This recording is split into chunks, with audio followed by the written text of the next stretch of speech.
Bienvenidos a nuestro curso virtual de Economía para el nivel preuniversitario. Les saluda el profesor Andy Ortiz Tomasto. El día de hoy vamos a conversar brevemente sobre el capital. El capital es uno de los factores productivos que ya nosotros hemos conversado la semana pasada. Hemos mencionado el factor naturaleza, el factor trabajo, el factor capital, la empresa y el Estado. Entonces, recordemos un poquito de lo que es el capital. El capital es todo material que te va a ayudar, que te va a servir en la producción de determinados recursos. Porque recuerda que no todos los recursos los encontramos en la naturaleza, por lo tanto, se requiere un proceso de transformación de recursos y el capital te va a ayudar. Es por eso que se le llama factor derivado y factor auxiliar.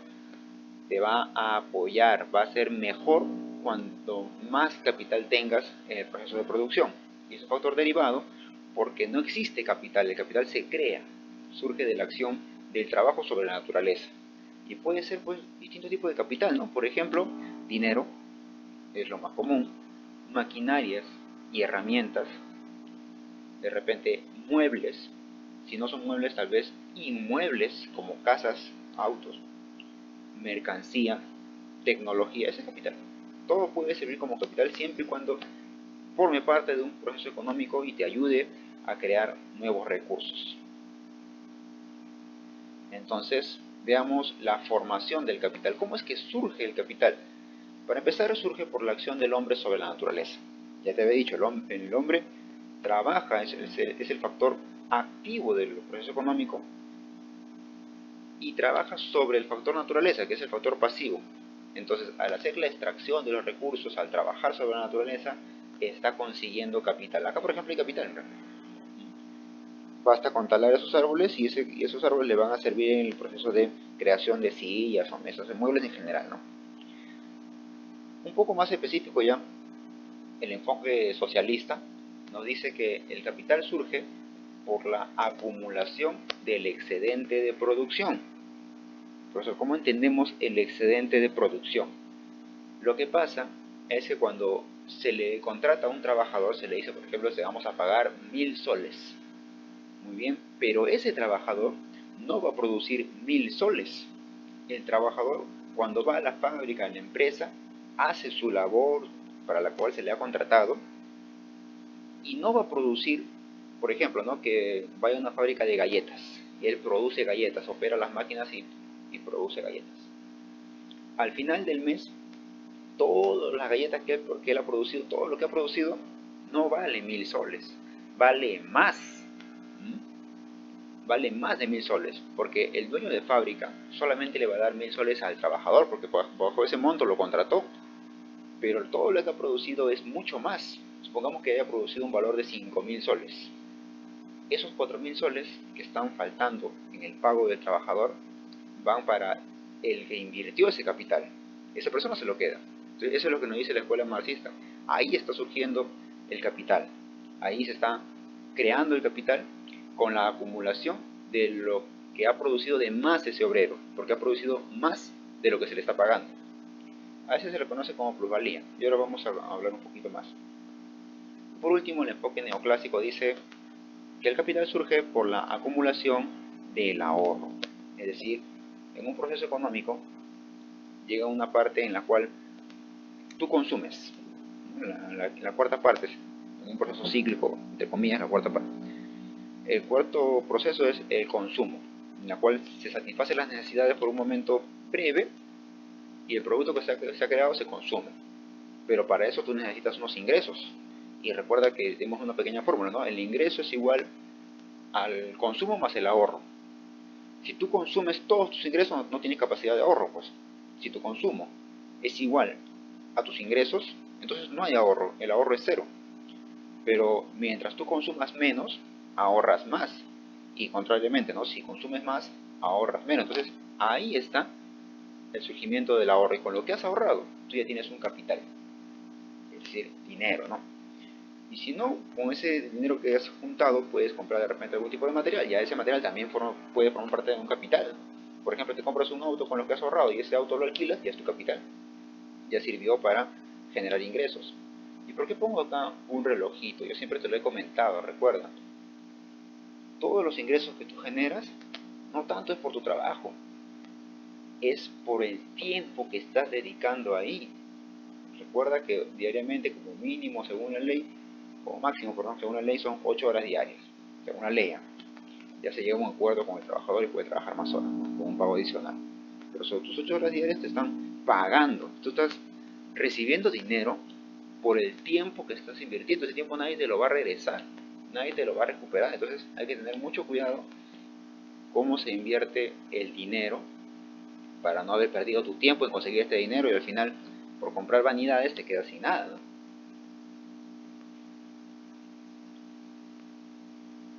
¿Cuál es la importancia del capital? ¿Para qué sirve el capital ya? Sirve para crear recursos, sí, pero ¿por qué es importante? Fácil. Cuando hay más capital, por eso se dice factor auxiliar, cuando hay más capital, se puede invertir en muchos más recursos. Mira toda la cantidad de maquinaria que hay acá en una empresa y se va a aumentar la producción. Cuando hay más capital, se aumenta la producción, se produce en gran cantidad. Y no solamente en gran cantidad, al producir más, tú te especializas en la producción de ese recurso y produces mejor, productos de alta calidad.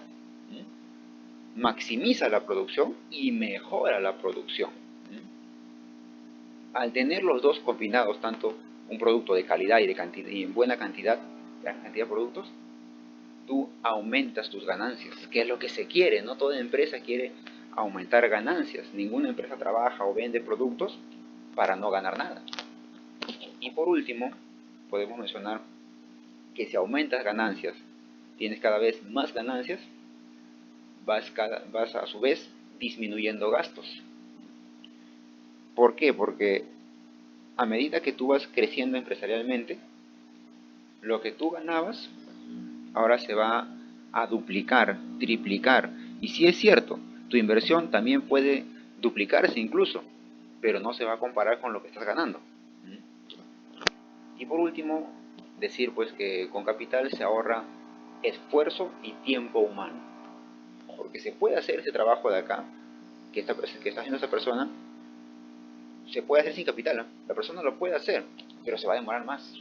En cambio, si le dan una máquina, le dan hilos, todo al alcance, va a producir en mayor cantidad, ¿no? Por lo tanto, la empresa tiende al éxito. Cuando mayor capital hay, mayor posibilidad de éxito. Porque obviamente no necesariamente la empresa va a tener éxito.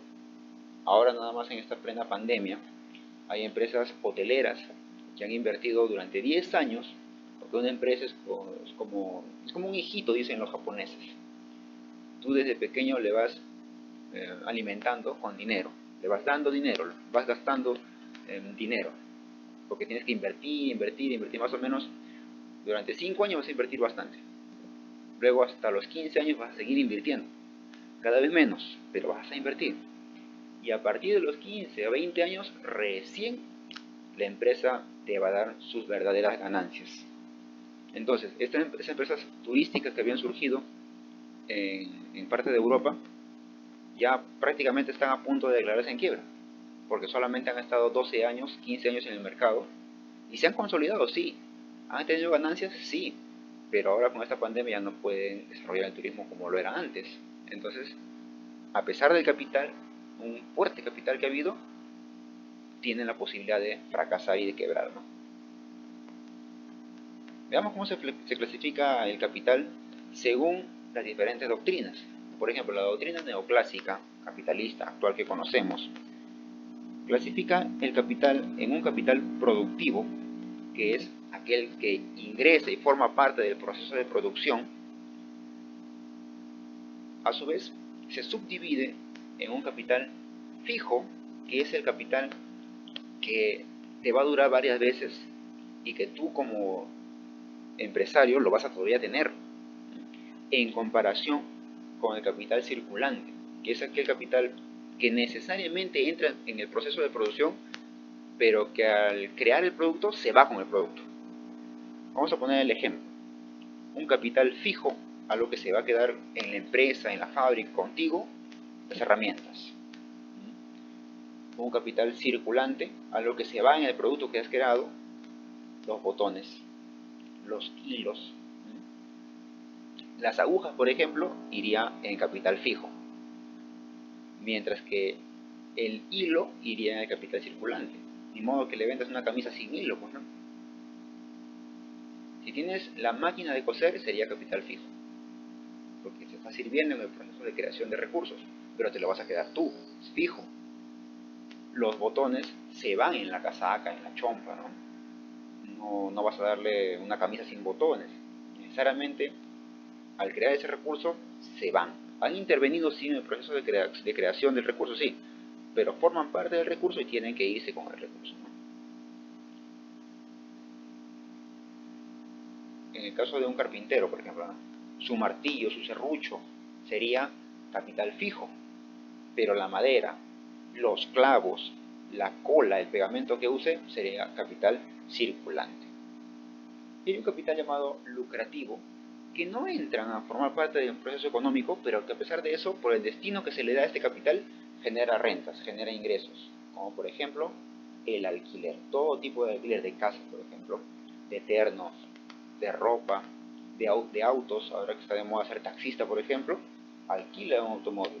El automóvil no entra pues en ningún proceso de creación de bienes, pero se brinda un servicio con ese bien y genera ingresos, ¿no? Es un capital lucrativo, y ahí puede ser bien muy rentable, porque hay personas que tienen flota de autos, 5 o 6 autos, y tienen ingresos casi diarios, ¿no? Y según el enfoque socialista o marxista, Carlos Marx nos explica lo siguiente, dice: la inversión del capital que va a ser un empresario se destina a un capital fijo, o también llamado constante, y a un capital variable. Este capital constante se le llama así porque tú ya sabes el monto que vas a gastar en él y la remuneración, la retribución económica que te va a generar. Ya gastaste cierta cantidad en esta máquina, en este producto, y ya sabes cuánto te va a retribuir. Mientras que existe un capital variable y está referido a la fuerza de trabajo. ¿Por qué la fuerza de trabajo? Porque a este obrero, a este proletario, así es el término que usa Marx, a este obrero, a este trabajador, se le va a pagar un salario, que es el costo de su mano de obra, pero no se le va a pagar el excedente de producción. Es decir, todo lo que él produce, volviendo al ejemplo anterior, supongamos que está valorizado en 5.000 soles, pero su contrato dice que a él se le va a pagar 1.000 soles. Todo lo que él produjo en la fábrica vale 5.000 soles al mes. Entonces a él se le retribuye los 1.000 soles y los otros 4.000 que él también ha generado con su esfuerzo, pero con el capital, con la maquinaria, con las herramientas en el espacio del inversionista. Eso no se le va a retribuir a él, eso se queda para el dueño de la fábrica, para el dueño de la empresa. A eso se le llama plusvalía, es el trabajo no remunerado, y es la ventaja que tiene el inversionista con capital respecto al obrero sin capital. Y por eso dijimos, ¿no? Si cuando hicimos proceso económico, si como obrero, como trabajador, en la parte, en el momento en que llega el consumo, todos tus ingresos los consumes, nunca vas a tener capital, nunca vas a tener capacidad de ahorro. Es necesario el ahorro. Recuerda ahí una pequeña formulita, ¿no? El 50% generalmente se van a destinar en todos tus gastos corrientes. De todos tus ingresos, el 50% son tus gastos en alimentación, servicios, salud, etc. El 30% es complementario, porque también tienes que vestir, tienes que distraerte, etc. Y del 20 al 25% tiene que quedar como ahorro. Eso es lo que dicen algunos teóricos de la economía, ¿no? Bien, no te olvides que está quedando una tarea pendiente. Lo desarrollas, practicas y nos encontramos la próxima clase. Hasta luego.